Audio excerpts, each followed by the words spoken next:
Today is Tuesday, April 13th. Police now say the officer who killed a black man during a traffic stop in Minnesota made a mistake and accidentally grabbed her gun. What's heard in the bodycam footage and how demonstrators are now reacting. Also, the CDC director called out the state of Michigan with a specific message. We'll explain. Plus, the NCAA just gave its take on a controversial topic in sports. Microsoft goes all in on healthcare technology. And are you ready for your next pizza delivery driver to be a robot? Welcome to The Newsworthy. All the day's news in around 10 minutes. Fast, fair, fun, and on the go. I'm Erica Mandy. Thanks so much for being here. You ready? Let's do this. Well, unfortunately, we start today with news of a shooting inside a high school. Police say the teenage boy who had the gun has died and a police officer was hurt.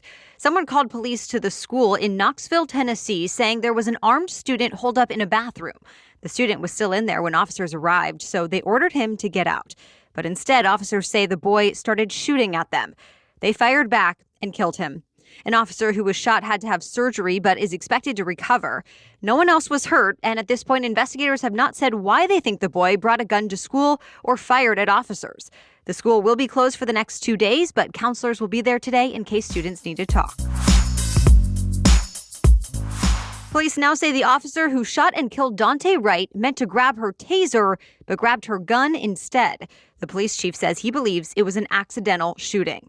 Police also released the body camera footage from the traffic stop on Sunday. You can hear a woman shout taser just before Wright is shot, followed by the same voice saying, "Holy expletive, I just shot him." Remember, police first pulled Wright over for a traffic violation in Brooklyn Center, Minnesota, just north of Minneapolis. Officers say they then realized he had a warrant out for his arrest, but they say he resisted, and that's when the officer reached for her taser. The explanation was not enough for many protesters, though, who gathered for the second night in a row to demand justice. The whole area was under a curfew last night, but hundreds of people were out late anyway. First, the Minneapolis Star-Tribune reports activists turned out for a peaceful vigil with at least 300 people, including Wright's family and several pastors. That wrapped up right around the time the curfew started. Hundreds of people stayed and even more joined. About 90 minutes later, officers in riot gear started firing tear gas and stun guns into the crowd, trying to get people to clear out. Some people also threw items at police, including bottles, fireworks, and bricks. There were also reports of break-ins and looting for the second night in a row. Law enforcement agencies have stepped up their forces all around the Minneapolis area, and about 1,000 National Guard troops are now there to help. Professional baseball, basketball, and hockey games in Minnesota were postponed. The officer who shot Wright is now on paid leave during an independent investigation, which is typical protocol. But Brooklyn City Mayor has called for her to be fired. He said, quote, "We cannot afford to make mistakes that lead to the loss of life of other people." President Biden also watched the body cam footage. From the Oval Office, he said, quote, "The anger, pain, and trauma amidst the Black community is real." He also said that does not justify violence and looting, and he asked Americans to be peaceful. Also, in that Minneapolis area, the murder trial of former officer Derek Chauvin continues, but maybe not for much longer. The prosecutors, who have been trying to prove Chauvin murdered George Floyd, have now called their final witnesses. So starting today, the trial will be led by the defense team. Chauvin's lawyers say they'll present evidence that shows Floyd died of a drug overdose and a heart condition, and not from Chauvin kneeling on his neck. Then the jury will have to weigh that against the last 11 days of testimony from the prosecution's witnesses. In the last day, a cardiologist told jurors Floyd died from a lack of oxygen, and he ruled out other factors. And Floyd's younger brother also testified about his older brother's love of basketball, family, and especially his mother. Remember, Chauvin is charged with second and third-degree murder as well as second-degree manslaughter. He pled not guilty to all three. The judge says he expects the whole trial to wrap up next week. Today, members of Congress and other invited guests will pay their respects to a fallen Capitol Police officer. Officer Billy Evans will lie in honor at the same building he died protecting. He was killed earlier this month when a car rammed into him and another officer who were guarding the entrance to the Capitol. Lying in honor is a rare Capitol tribute offered to private citizens. In fact, Evans will be only the 6th American to ever get the honor. But it's the second time this year a Capitol Police officer will be recognized in this way. The first was an officer who died after the January 6th riot. There's now a show of force across Latin America meant to discourage migrants from coming to the U.S. illegally. The U.S. says it reached a deal with the governments of Mexico, Honduras, and Guatemala. And now those countries are all adding thousands of police officers and military troops to the routes migrants usually take as they head to the U.S. The hope is the deal will stop migrants before they even reach the U.S.-Mexico border, where the U.S. Border Patrol says it's already overwhelmed. Last month alone, Border Patrol officers stopped nearly 170,000 migrants, and more migrant caravans are thought to be coming this way. To be continued. The head of the CDC has a message for Michigan. She said it's time for the state to, quote, shut things down. Remember, Michigan is dealing with the worst COVID-19 outbreak in the U.S. right now, and the governor has asked the federal government to send more vaccines. But the CDC director now says vaccines are not the answer, since they will take too long to make a difference. Instead, the CDC says people need to stay home as much as possible, and the state needs to ramp up testing and contact tracing. You might remember, though, Michigan's governor got a lot of pushback when most businesses were closed in the spring. So this time around, she is asking people to voluntarily limit their activities. All right, we have more news still ahead, but first, a quick break to thank our sponsor today, BetterHelp. I know a lot of people have been dealing with a lot of added stress over the last year, at least.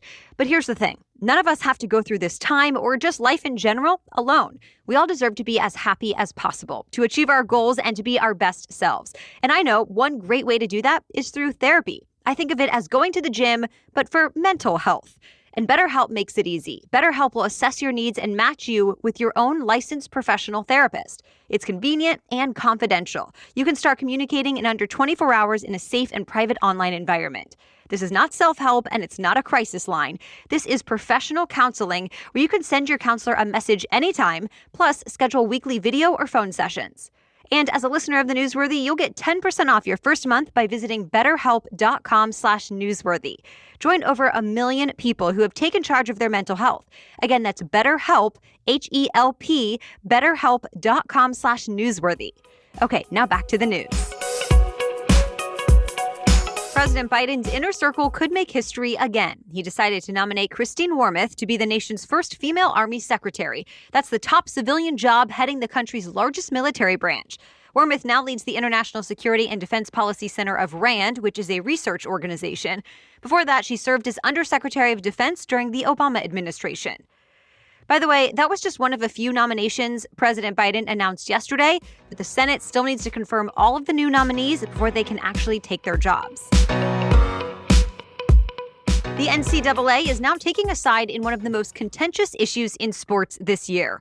The association that regulates all college athletics in the U.S. now says it firmly and unequivocally supports the right for transgender athletes to compete in college sports. But nothing is changing about its policies. The NCAA says transgender women need to have testosterone suppression treatment for a year before competing in women's sports, and transgender men who are taking testosterone can compete in men's sports.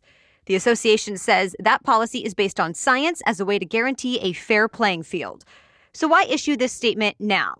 Well, lawmakers in dozens of states are considering bills to ban transgender students from competing in school sports. Some have already passed these kinds of bills into law. And now the NCAA says it will only hold its championships in areas that are, quote, free of discrimination. So it is possible states that pass bans could miss out on future competitions like basketball's March Madness or football's bowl games. To be continued. Microsoft just made a big bet on healthcare technology. It acquired Nuance Communications. That's a software company that sells tools for recognizing and transcribing speech. It's used for visits to the doctor's office, customer service calls, voicemails, and more. But Microsoft says it's now focusing mostly on healthcare, saying this tech will help healthcare professionals make better decisions and make more meaningful connections. The deal is worth more than $19 billion, including debt. It's reportedly Microsoft's biggest acquisition since it bought LinkedIn back in 2016. So how do you feel about a robot delivering your next pizza order? Some customers in Houston, Texas are about to find out. We actually told you back in 2019 when Dominos teamed up with the robotics company Neuro to test a driverless delivery service. And now the program is finally rolling out. It uses Neuro's fully self-driving vehicle called R2.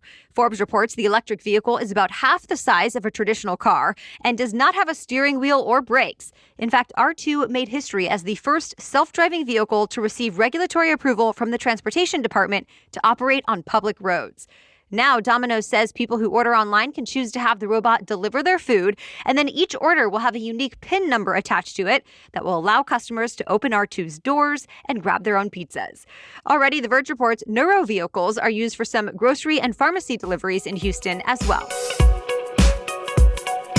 And that's it for the main news today, but now it's time for Trivia Tuesday, when we ask a different trivia question every week. But first, thanks to our sponsor, Fitbod. Fitbod is a smart fitness app that learns about your abilities more and more with each workout and plans exercises designed to maximize your results. No more wondering what workout you should do today or how to switch it up. I like that Fitbod always cycles new exercises into the mix to keep workouts fun and fresh, and you can use it anywhere, whether at home, at the gym, or on the road. I've created 2 setups that I can easily switch between, one using just body weight and one using my at-home equipment. But if you prefer going to the gym, it can incorporate all of that equipment as well. Fitbod workouts are balanced to give you results while also avoiding overworking the same muscles, and it's super easy to use with HD video tutorials if you need them. It's like having personalized training in your pocket and for a lot less money than an actual personal trainer. So pick up the pace on your fitness journey with Fitbod today, and your future self will thank you. And right now you can get 25% off your membership at fitbod.me/newsworthy. That's 25% off at fitbod.me/newsworthy. Okay, now back to Trivia Tuesday. Today's trivia question is, besides the U.S., which country is home to the most McDonald's restaurants? You can answer this week's question in our quiz posted to Instagram stories, so find and follow us over on Instagram to play along. Our handle there is @NewsworthyPod. As for last week's trivia question, how many rides are at Disney World? The answer is 49. The rides are spread out across the Magic Kingdom, Epcot, Hollywood Studios, and Animal Kingdom. One of the rides that's been around since Disney World first opened in October of 1971 is Prince Charming's Regal Carousel in Fantasyland. The carousel is actually much older than the park itself, having been built in 1917. By the way, the answer will not be 49 rides for long, since Disney World is adding even more rides to the park. Roller coasters based on movies like Tron and Guardians of the Galaxy are under construction and are expected to open within the next year. All right, thank you so much for listening today. As always, we'll be back with much more news to know tomorrow. Until then, have a great day.